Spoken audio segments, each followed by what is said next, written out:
you know, I have no pretensions about impact. If they like it, it's good. It's something I create, and I enjoy creating it, and if I find someone who likes it too, or they like my kind of work, I'm really pleased by that. But other than that, I don't think it's a big impact at all. If somebody looks at a statue and they feel, you know, it speaks to them some way or another, that's in them, they respond to it, that's great. I think art is in the person rather than the object. The object just kind of inspires that artistic sensibility in the person.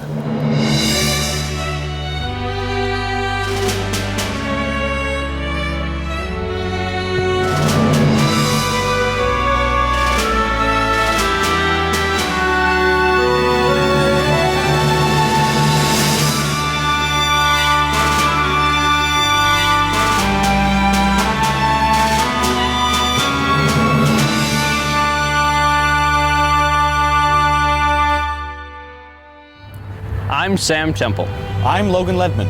Today, we're delighted to share the story of arguably Faribault's most influential contemporary artist. Artists are vital to any community's sense of self. Visually, they provide a document of people and places of the past. Emotionally, they connect us to a time and a place long forgotten. They can bind us to our community like nothing else can. Ivan Whillock has spent a lifetime crafting those connections, not only locally, but internationally. He's a renowned carver, sculptor, painter, and musician. For such a prolific craftsman, Ivan came from humble beginnings. Born in 1937 amidst the Great Depression, his parents met thanks to the Civilian Conservation Corps, a works progress administration program under the New Deal, which moved Ivan's father, Paul, north. We had the privilege and joy of talking to Ivan Whillock, who explained his father's journey to Ivan's mother, Grace, and his future home. And Grace was a farm girl, and my dad was from Missouri, and he came to Wisconsin through the CCCs. I was born in Trempealeau, Wisconsin, on a farm, and that's a river town near Winona. And it was a beautiful place to grow up, a small town. Everybody knew everybody. And the scenery was there beautiful, and I got interested in art and did watercolors and things, using the water from the lake or whatever, you know, in my watercolors, and so I grew up really interested in art at that point. I started carving as a kid. My dad had an upholstery shop, and we did some furniture repair, but it wasn't trained at all. In fact, it was a hobby, and I cut myself almost as much as I would in the early days. In fact, I cut my finger, and I went to the doctor, and he asked me if I had sterilized the tool before I cut myself. I played a lot of instruments growing up. I tried trumpet, trombone, and piano and guitar and all kinds of things. Not very good, but I tried it. I played trombone in the band that I had in high school. We had a band in high school called the Blue Notes, and we traveled around quite a bit. We were on television and on the radio, and that was back when it was live, you know. So we have no recordings of what we sounded like. I might be embarrassed by it now. Well, we didn't have things. So you know, we didn't have running water. We didn't have, you know, indoor plumbing and things like that because it was post-Depression. But we sang a lot together. We had a Victrola. We danced. My mother was creative, and my dad was creative, doing woodwork and that sort of thing. So that was the part of our life that we developed. And we didn't have things, but we had each other, and we had our creativity. After high school, Ivan attended Winona State University. One crucial element of his education, though, was not sourced from Minnesota. Rather, it was the delivery of the Spanish dictatorship of Francisco Franco. Franco's military regime began its reign in 1939 after the brutal Spanish Civil War, a destructive prelude to the World War that followed shortly after. Cementing the control of his fascist government, Franco assassinated local leaders and political opponents. including the father of a man who would become Ivan's mentor. My true introduction to wood carving came in the 70s when I met Eduardo Gutierrez and Angel Lilo. Angel was a teacher here. He was from Spain. He was, this might have been his second job after coming to the United States. His father was assassinated by Franco, and so he was brought to the United States. He had a degree in art, and he was a sculptor, and we became good friends, and I learned a lot from him because I didn't have training in sculpture. I had training in painting, but I didn't have training in sculpture. So he introduced me to sculpture and helped me understand the three-dimensionality and the techniques and those sorts of things. So he was a very strong influence on the projection of my career. He moved to the Twin Cities. He followed some commissions there, and sadly he died in 1989. He got Lou Gehrig's disease, and he died sadly there. Angel had huge commissions that he couldn't handle, so he brought a wood carver up from Mexico, Eduardo Gutierrez, and he was a very well-trained, technical wood carver. And so when I worked with them, they invited me to work with them on some of the commissions, and I learned my classical techniques from him. He didn't speak English, but we communicated anyway. Well, Angel did the designing, and most of the designing. I did the roughing out because they didn't trust me with the detail, and Eduardo did the detail. It was a pretty good working relationship with that because each one had a contribution to make. I lost track of Eduardo. He went back to Mexico. Back in those days, if you called Mexico, they would say, "I'll go get him," and then a half hour later he would show up at the telephone. So we never kept contact after that. Ivan put the skills he learned from Angel and Eduardo to work on a community level. Over a career that touched students at Bethlehem Academy, Faribault High School, St. Mary's, and the Faribault Art Center, he taught art and English at various points. Ivan arrived in Faribault in the 1960s. Remember, teaching was his occupation. Art as a career was still a distant possibility. Just some hobby projects. I was teaching at BA in the middle 70s, and Tabotas saw one of my carvings, one of my little carving of a bird, and they said, "Can you carve the Station of the Cross?" And I lied and said yes. And then I learned how to do that. You know, it's a process of saying yes to something and then learning how to do it. I've done that all my life.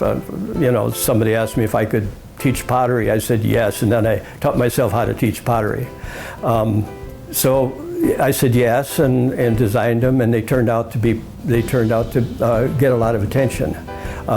They were published in the Chip Chats, the National Wood Carving magazine. Pauline Schreiber did a story that was picked up, and so I got a lot of publicity from that one commission, and that led to other things. In the 70s, I was teaching pottery at the community center or at the art center, and somebody said, "Well, why don't you teach wood carving?" And so I started doing that, and that developed into getting well known throughout the country because people were looking for instruction in wood carving. I started writing articles, published 12 books, and so that all led to a recognition as a wood carver. Most of my commissions have been for churches, although I've had some businesses and a number of other things as well, but those have been pretty strong. Faribault has quite a few of my pieces throughout the churches, the fountain and Heritage Park and places like that. Well, I like driving by the fountain. It's fun to do that. But I'm kind of more interested in the next one rather than the last one.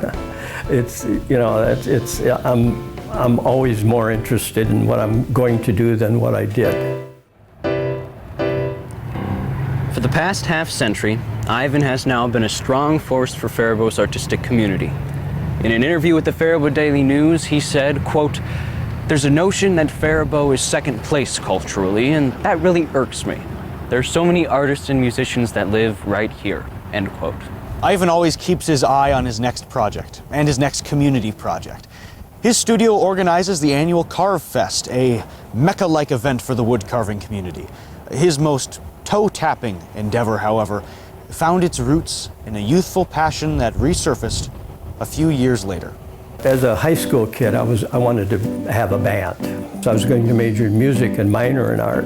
I decided, no, that might not be the one where I want to go, because the future as a band leader wasn't very good, and I didn't want to teach music. I wanted to perform, but I didn't want to teach. So I dropped the music major, and I took an English major instead. So I had a double major, English and art. And the English got me out in teaching because I decided I didn't want to teach art and do art at the same time. I wanted the variety. So I always had an interest in music. I played the guitar, played a number of musical instruments. When Java Live opened, I was 65 years old. I said, I want to go out and do a gig. So I got out my guitar, I did a number of things, and I performed there. And Mike Hildebrand happened to be in the audience, and he wanted to do some jazz stuff with me. And we talked over, I think it was on a golf course, we talked about forming a band. And that's how it all started, about 2001 or two. And from there, it developed. Mark, my son, is a wonderful drummer. Corey Becker, my grandson, started out playing the bass, so we had that. My daughter did some singing with it. I was the main vocalist until we discovered Dallas Musselman, who was a fabulous singer, so I said, no, let her sing. And then we added people, and people dropped out and added until it developed into what it is now, which is a darn good band. Not because of me, it's because of the talent that we have around. That's just fabulous. It's a wonderful experience. I can feel crappy, and then we play for a while, and then I feel good again. And the communication between musicians is unlike any other. Just listening to what they do and responding to what they do, and just that connection that people have. Musically, you can't beat it. There's nothing better, nothing different. Nothing that would substitute for it. It's a great experience for musicians. Through his band, Jivin' Ivan and the Kings of Swing, Ivan can find enjoyment in both his trombone playing and his nonverbal communication. The universal language of art once again plays a crucial role here, harkening back to when Ivan found ways to collaborate with the Spanish-speaking Eduardo. Once again, quoting his Faribault Daily News interview, quote, "What I love about jazz is that you can get 5 strangers and play together and make a beautiful performance, and each performance is different," end quote. Certainly, each Jivin' Ivan performance is unique and delightful. That capacity is true of all art coming from Ivan, whether it's music, wood, or canvas. But Ivan himself holds no pretensions about the sanctity of art. I don't make any pretensions about, it's great for society or those kinds of things. Let other people worry about that. But just the process of creating is a fulfilling thing. And it's rewarding to find somebody who will take it, and then all of a sudden they give you, money for it. That's fine, because I don't have room for it anymore, so you can have it. But just the process of creating is just a very satisfying one. And the